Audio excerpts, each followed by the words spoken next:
It's the best job in the world. It really is. I mean, I love doing the show 8 times a week. I love everything from the top of the show when I open and I come out that chimney until the end of the bow.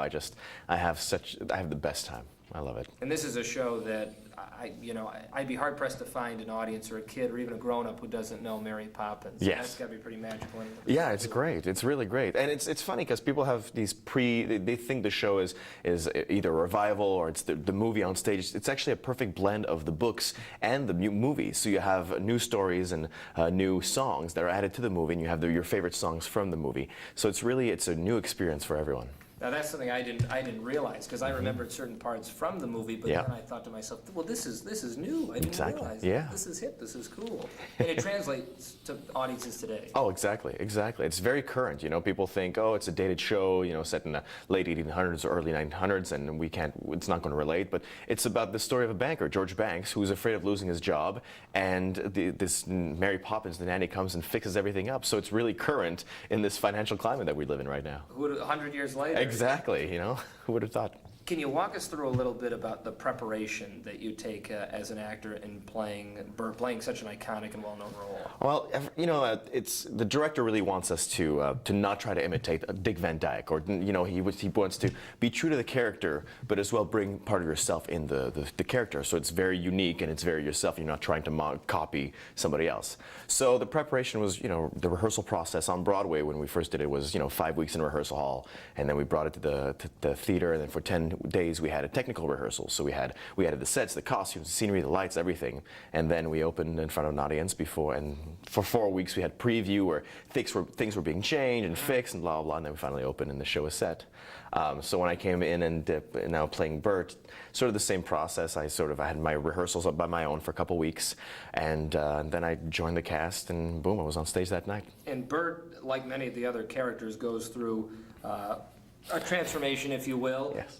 The makeup, the costume, is that are there challenges with that, or are you probably used to it by now? Yeah, we're used to it. There's the most challenging aspect of the show is the quick changes. Between Jolly Holiday, I go from being in a sort of a brown outfit to a colorful purple outfit with a white shirt, and then back into the brown sort of the iconic Bert costume. And so those costume changes are in the wings. So I run off stage and I strip to my underwear and I put the new costume on. Actually, the very first costume I had it underdressed. So that's why I look a little bulkier in the first scene, because I'm like got 2 or 3 shirts on, and then go back into the brown costume. Those changes are about 30 to 45 seconds maximum, barely.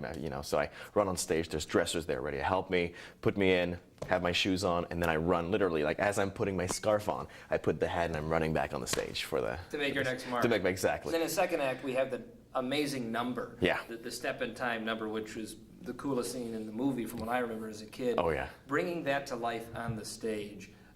How'd you do it, and what do you think of it? Oh, I love it. I think the Stephen Mears, who choreographed Step in Time, and Matthew Bourne as well, just brought it to the stage beautifully. We're on the rooftops, the scenery, there's chimneys, and you see the lights and the moon and everything, and the way the house moves around. I just love doing that. It's my favorite number. It is my favorite number to perform every night. And you literally, dare I say, go head over heels with excitement, Yes. not to give too much away. Yeah.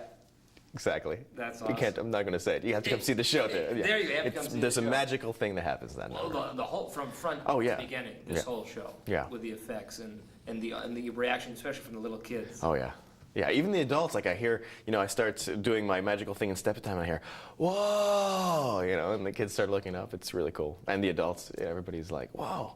and this seems to be a show that the standing ovation, I mean, are you used to that? Because people just think, how can you not get up and clap for something that you've seen like this? I hate to say that I'm used to it, because that would sound like a little pretentious of me, but it's so wonderful and it's so appreciated for the audience to we hear them clap and we hear them cheer, but for them to get up and just big smiles on the faces every night, it's just it warms my heart. And every time I come on stage, take my bow and just hear the cheer and applause, it brings tears to my eyes. You can feed off of that. Oh, definitely. Oh, exactly. Exactly. As a performer, we feed off the audience. All right. And lastly, before we leave you, if you had to take one memory away from, I know you have a lot more performances, a lot more cities to go through, but one memory, one perhaps magical moment, in your words, from the show, what would it be? Oh my, one magical moment from the show? I don't know. It's The whole show. the whole show is just, you know, from top to bottom. I can't. I mean, Step in Time is my favorite number, but it's just the message that Mary Poppins gives. You know, anything can happen if you let it. That's really just the message that is so inspiring to everyone who comes to the show. You know, if you really put your mind to it, you can do anything. Except teach me how to dance. Well, we'll see about that. Lenny the Sweep right there.